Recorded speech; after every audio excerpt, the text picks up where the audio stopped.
రాష్ట్రంలో శాంతి భద్రతలు సరిగ్గా లేవని టీడీపీ పోలిట్ బ్యూరో సభ్యులు వర్ల రామయ్య అన్నారు. సీనియర్ న్యాయవాది TDP legal cell member Posani వెంకటేశ్వర్లతో కలిసి వర్ల రామయ్య సీఈఓ ముఖేష్ కుమార్ మీనాను కలిసి పలు అంశాలపై ఫిర్యాదు చేశారు. అనంతరం వర్ల రామయ్య మాట్లాడుతూ కుప్పం రిటర్నింగ్ అధికారి పార్టీ అభ్యర్థుల పట్ల ఒకలా, ప్రతిపక్ష పార్టీల అభ్యర్థుల పట్ల మరోలా వ్యవహరిస్తున్నారు.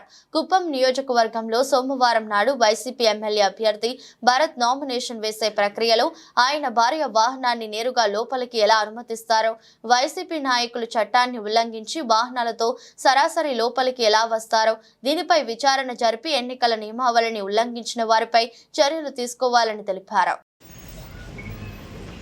అందరికీ నమస్కారం అండి. రిటర్నింగ్ ఆఫీసర్ కుప్పం అందరికీ అన్ని రాజకీయ పార్టీల్ని సమానంగా చూడాలి, లెవెల్ ప్లేయింగ్ గ్రౌండ్ ఏర్పాటు చేయాలి. That is the main motto of election commission. కానీ ఈ రోజున వైసీపీ క్యాండిడేట్ నామినేషన్ వేయడానికి వస్తే ఆ వైసీపీ క్యాండిడేట్ వైఫ్ శ్రీమతి దుర్గా గారు ఆమె కారు లోపల వరకు అలౌ చేస్తారు. ఎలా అలౌ చేస్తారు? చాలా గౌరవప్రదంగా లోపల తీసుకెళ్తారు. ఎలా తీసుకెళ్తారు? అందరూ ఒకటే కదా. ఇక్కడ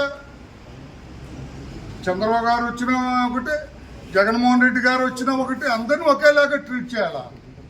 మరి ఆయనకు ప్రత్యేక పరిస్థితులు ఎందుకు వచ్చాయో, ఎందుకు ప్రత్యేక కారులు అక్కడ సున్నం వేస్తారు. ఆ పక్కన ఈ పక్కన 100 గజాలు 200 గజాలు అని సున్నం దాటి ఎవరి కారు, మా కార్లు ఎవరు రానివ్వరు. ఆ ఒక్క కారే అలౌ చేస్తారు. ఏమిటి ఆ ప్రత్యేకత అని మేము అడిగాం. ఇప్పుడు అలా చేయటానికి వీలేదు. తప్పకుండా రిపోర్ట్ తెప్పించుకుంటాను, చర్యలు తీసుకుంటామని చెప్పి ఆయన కోరటం జరిగింది. తర్వాత గౌరవ డీజీపీ గారు,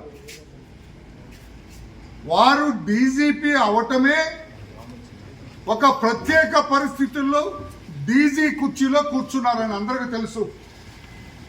శంషేర్గా రూల్ ప్రకారం చట్టబద్ధంగా ప్రాధాన్యత క్రమంలో డీజీ స్థానాన్ని ఎక్కిన డీజీపీ కాదు ఆయన. 13-14 మంది ఆయన కంటే సీనియర్లుంటే ఆ సీనియర్లని త్రోసిరాజని ఈయన్ని పెట్టుకున్నారు. గౌరవ ముఖ్యమంత్రి గారు జగన్మోహన్ రెడ్డి గారు ఈ రెడ్డి గారిని పెట్టుకున్నారు, రాజేంద్రనాథ్ రెడ్డి గారిని.